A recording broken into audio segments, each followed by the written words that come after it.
geldin abi. Şöyle loca alayım seni. Kardeş Emrah var burada çalışan. Onu göreceğim. Çalışıyor Emrah. Ne yapacaksın onu? Borcum vardı. Üstümde kalmasın onu vereceğim.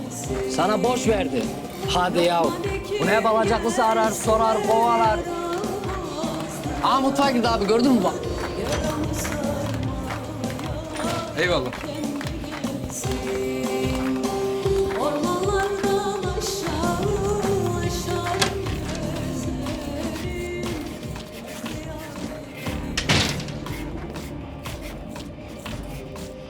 Emrah varmış burada. Kolay gelsin. Sağ ol. Polise bak. Sağ ol.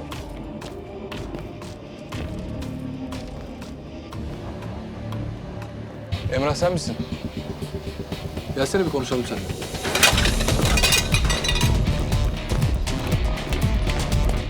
Lan!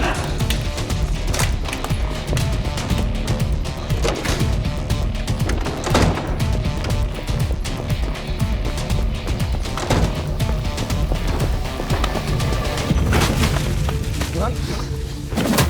Ne kaçıyorsun lan benden?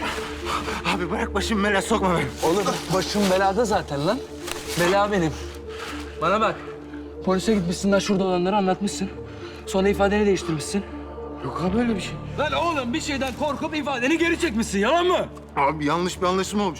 Vallahi yok öyle bir şey. Vallahi billahi yok. Lan delirtme oğlum beni bak. Burada bir adam öldürüldü tamam mı? Sonra da her şeyin üstü örtüldü. Ne cinayet, ne silahlı çatışma hiçbir şey olmamış gibi... ...o adam hiç yaşamamış gibi her şeyin üstü kapatıldı. Bana bak. O adam bana yardım edecekti anladın mı? Benim yüzümden öldürüldü. Sen de bu cinayeti gördün. Bunu kimin yaptığını gördün. Bana katilin kim olduğunu söyleyeceksin. Görmedim abi ben öyle bir şey. Lan gördün oğlum lan. Gördün lan. Sen beni de gördün lan değil mi? Cevap ver lan gördün mü?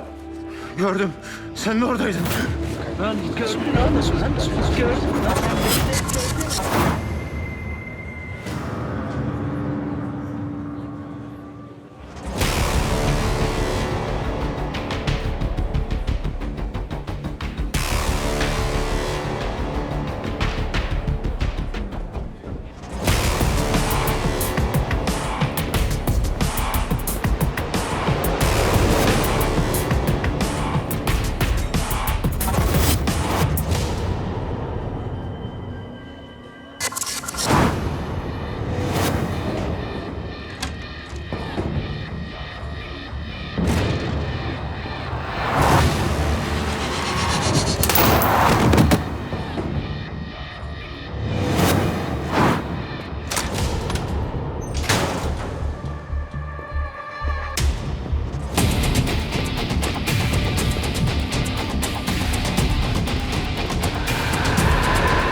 Gördüm.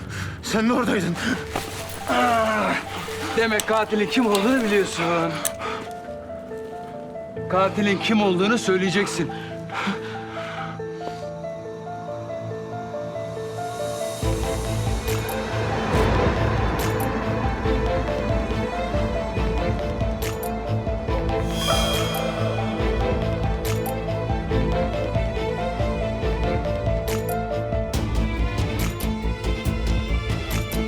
Lan söylesene oğlum cinayeti kim işledi?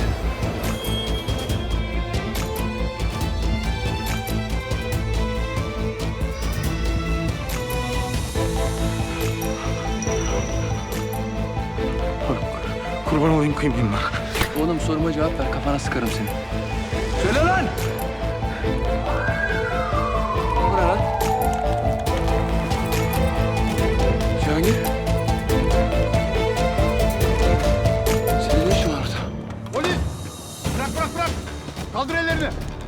Atın silahları! At silahını! Arayın şunları. Gel şöyle. Geç şöyle geç. Diz çök. Diz çök. Çök. Arayın ekipleri hemen.